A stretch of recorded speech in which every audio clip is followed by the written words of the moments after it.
The practice of development policy and international cooperation is important for the growth and prosperity of any country on the face of the earth. Governments must have sound policies in areas such as manufacturing, trade, business, and finance. Governments must also be member states of regional economic blocs and multilateral organizations, because countries do not exist in isolation of each other. Given the context of current economic trends among developing countries in particular, it is important to study how the practice of development policy and international cooperation has impacted growth and prosperity. In this special episode of the book series, we learn about a new course, the practice of development policy and international cooperation. This is a 3 credits economics course that you can sign up for by clicking the link that is right in the description panel on the upload for this video. Enjoy the show.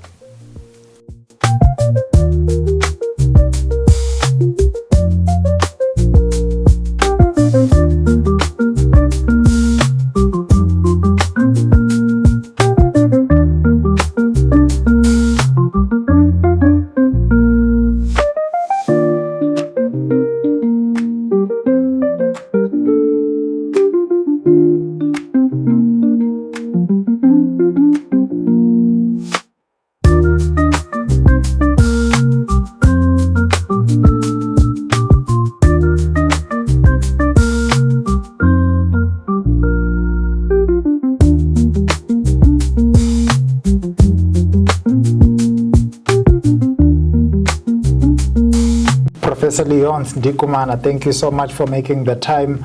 I'm happy to have you. I know you are a regular on this show.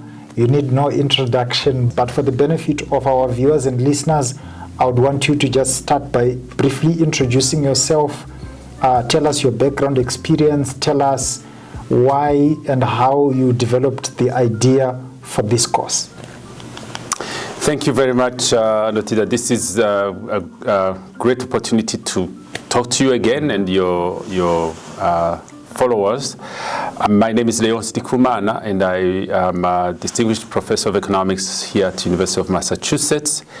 I teach economic development, macroeconomics, money and banking, and I also do research on various issues pertaining to African economic development, including external debt and capital flight, macroeconomic policies for control of inflation, the economics of conflict, issues of policies that can help increase growth and reduce poverty, the linkages between capital flight and natural resources, a project I'm working on now.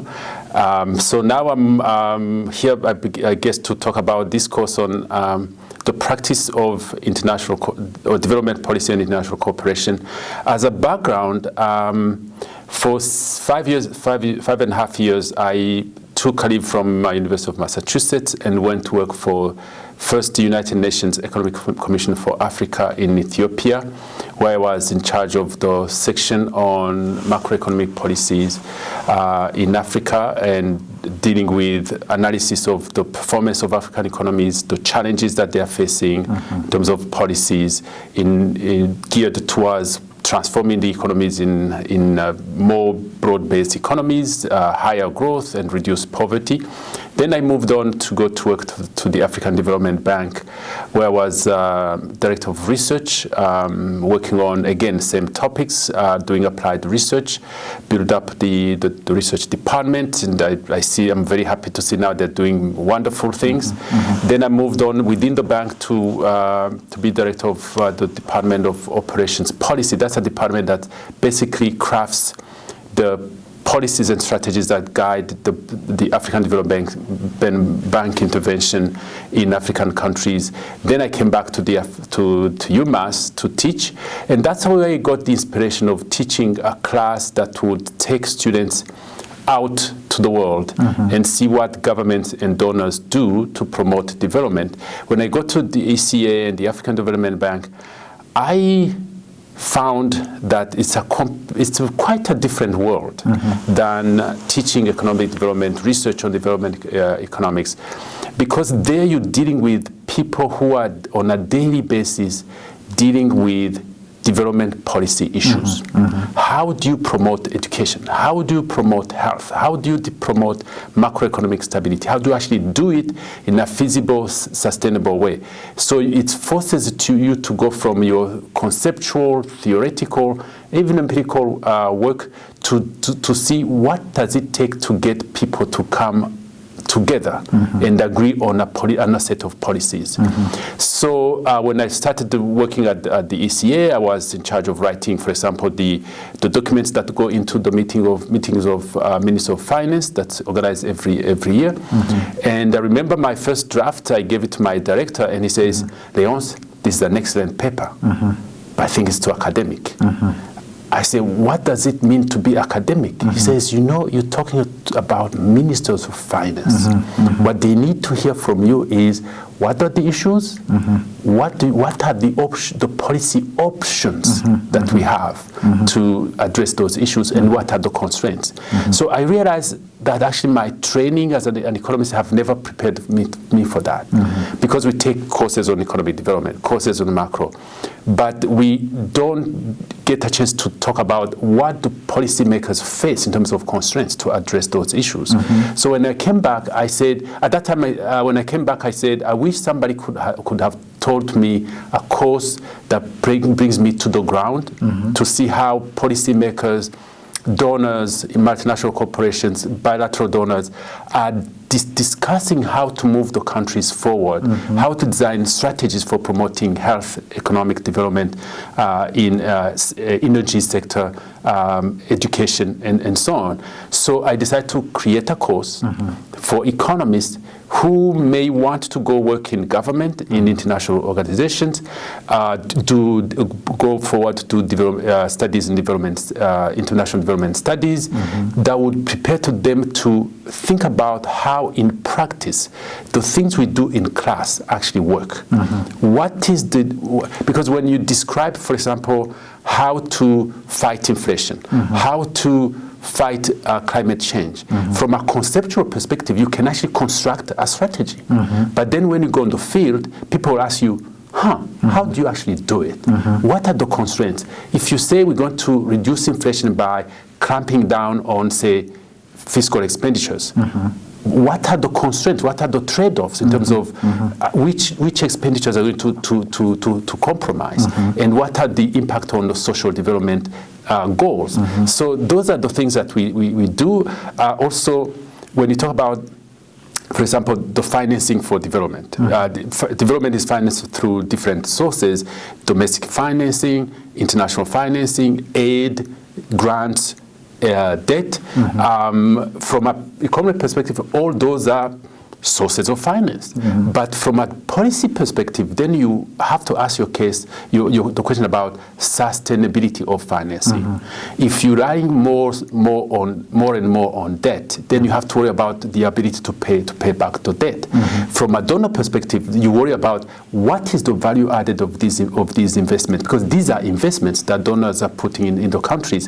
What's the value added? It depends on how the resources are utilized, which investments are being funded, and what kind of efficiency these projects are being managed. So in the end, the value added of a dollar depends on the whole environment in which it is being utilized, and the kind of carefulness that people are using to manage that dollar, so that in the end it produces the goals that it helps produce the goals that has been assigned. So many times when you hear people talk about is aid good for development, is aid necessary for Africa, I think they miss the point that aid by itself does not develop a country.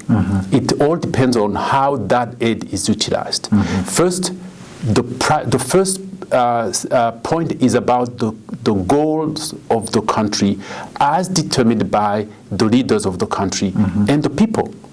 And aid becomes an instrument. It's not aid that determines which way you go. Aid helps you to get there. But for you to get there, you have to have a clear strategy about how to accomplish your goals. And aid becomes one of your tools, just like taxation and domestic resource mobilization that help you to finance the activities that you're going to implement. And these days, for example, in the class, we'll talk about the challenges of allocating, mobilizing aid, basically development finances generally, in the context of conflicting goals where everything seems to be a priority. If you have to choose between increasing access to education, which is very, very important, increasing to universal health, increasing to universal health insurance, but also fight climate change. All those require funding. Which one do you choose? You can't say, I'm going to leave aside education while I protect the environment. No. So you have to strike a balance between all those goals, which are all a priority. And the concern is this: how do you then align the goals of the country and the preferences of the donors? Some donors may say, I think climate change is a big issue now. Let's just focus on that one. But then you have to say, do we leave poverty reduction on the side? No, we can't do that. Because people are not going to be satisfied by hearing that you want to protect the environment, but you want to leave them hungry. It won't happen because you need the buy-in from the population. And therefore, climate change has to fit within the development goals set by the countries.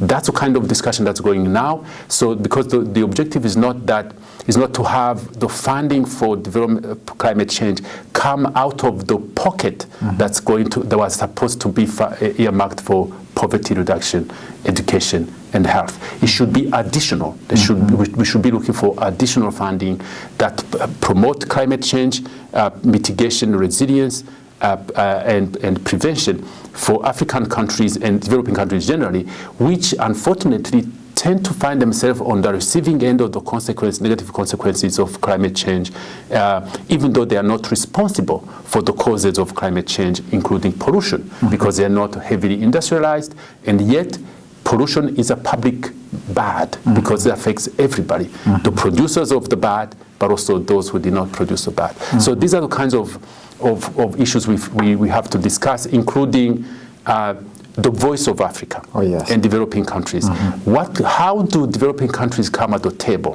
when those issues are being discussed? Because many times you find that, unfortunately, the historical organization of the international governance structure, the aid architecture, was set up when countries in the developing world had very little say in what kind of rules, conventions are being agreed upon, and at the same time, some of those conventions are binding for them. So, for example, if you think about developing the financial system, banking regulation, that's done by it's dominated by G20 countries within the Basel Accords and so on. But African countries who are not members of the G20, they still have to abide by those rules. So it means that the countries are not at the table when the discussions are being made around critical policies, but then they are bound by those policies. The idea is, how do you then promote more representation of developing countries at the table in the governing bodies? Another example I can tell you is taxation, an issue I'm very passionate about. I'm a member of the International Commission on the Reform of Corporate International Income Taxation, which is trying to promote egalitarian approaches to taxation, responsible taxation, where every company pays its fair share. It's not acceptable that a big corporation, especially the IT corporation, e-commerce, pay less taxes than me, than you. That's not acceptable.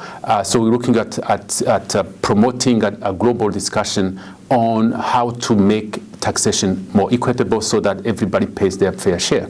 Now, That discussion has been led by the G20, but the G20 again is not representative of all countries. We want to push for that discussion to really come back in the UN, where all countries are being represented. We want an inclusive dialogue on corporate taxation. So these are kinds of issues that I hope to be able to discuss in this class, and there are many. Oh, that's nice. That's so nice.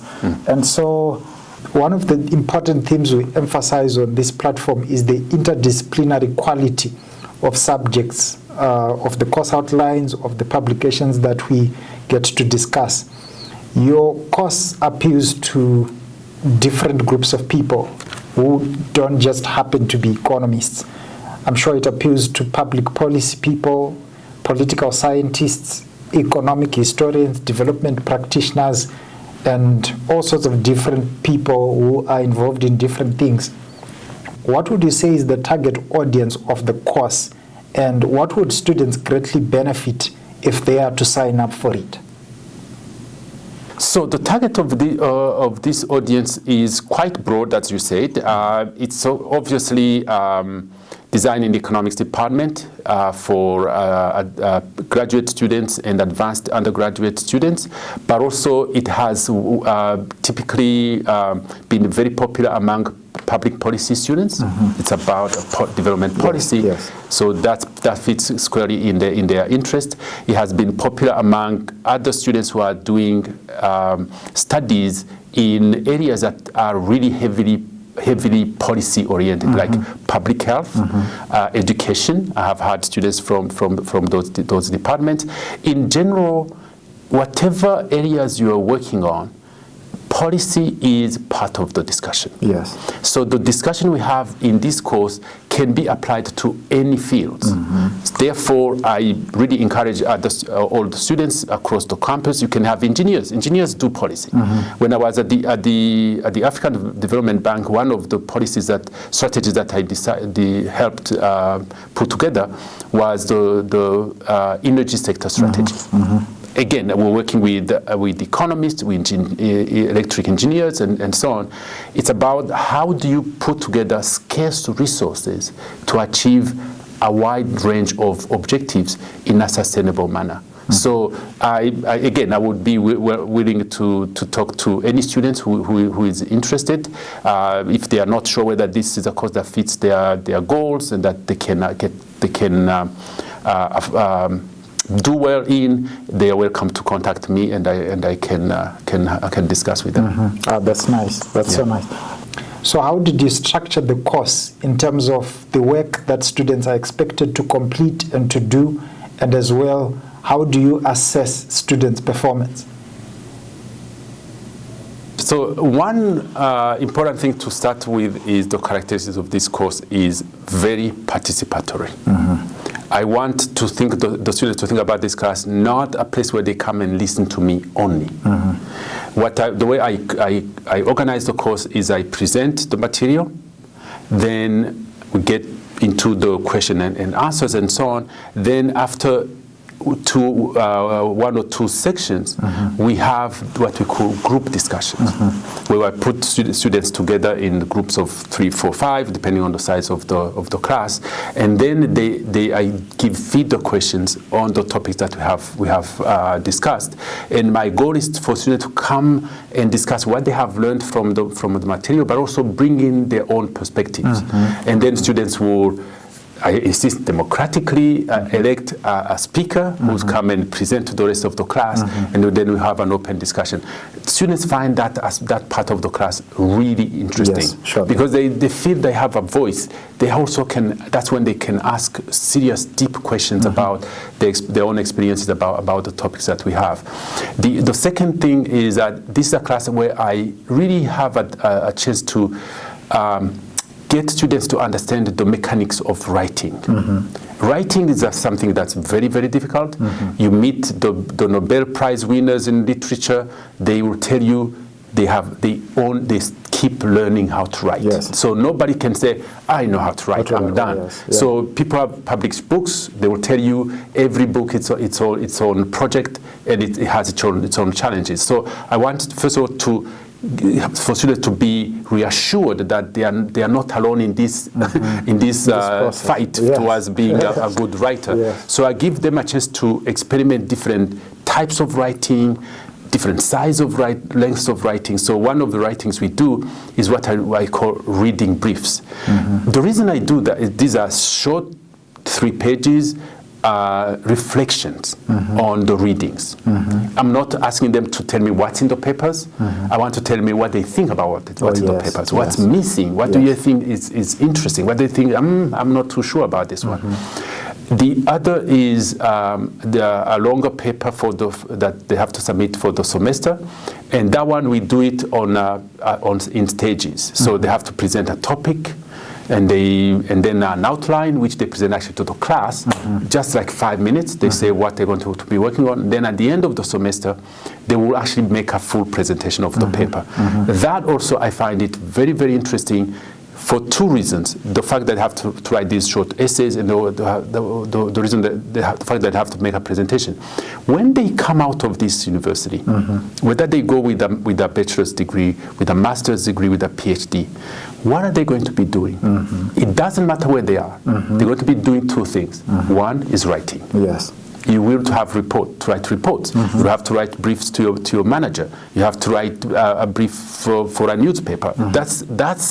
That's what we do all the time. In life, we write. The second is being able to present. Yes. Everywhere you go, whether you're a teacher, of course you're a teacher, you have to present, or if you work for JP Morgan, you work for CARE, for the foundation, for international organization like the World Bank, IMF, and so on, you will be always in a situation where you have to present your team, the outcome of your research, the outcome of your project. You go for a visit on a project in Togo, you come back, you present your team. So I want people to be used to presenting. Of course, those who end up going to graduate school, that they should be prepared to do that, because that's what they spend a lot of time doing.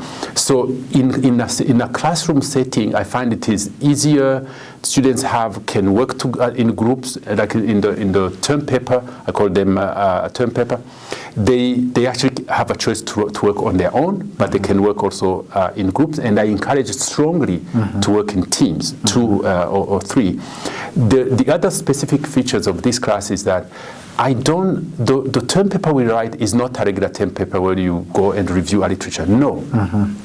I ask students to imagine that they work for a government or a donor agency, and then choose a sector that they want to intervene in. If you are, say, you're coming from the School of Education, you come from history, you come from engineering, come from economics, you can say, I want to imagine myself as I work in the Ministry of Education in Kenya, and we want to design a new program or to promote entrepreneurship in high school, in the education of high school. Write me a strategy for that. Then I give them examples of strategies that have been written by donors, by governments. We go through those in the class, and then I want to emulate those strategies. Students, like, of course, in the beginning it's terrifying. They say, "What do you mean? I don't work for the UN. I don't work for the." I say, "No, you pretend you work for the UN." But they find it really exciting when they come up with their projects. That's amazing. Thank you very much for making the time, Professor Leonce Ndikumana. It's been nice learning from you. Viewers and listeners, those of you who would want to sign up for this course, do not forget to click the link that is right in the description panel on the upload for this video. Thank you so much, Prof, and have a wonderful day.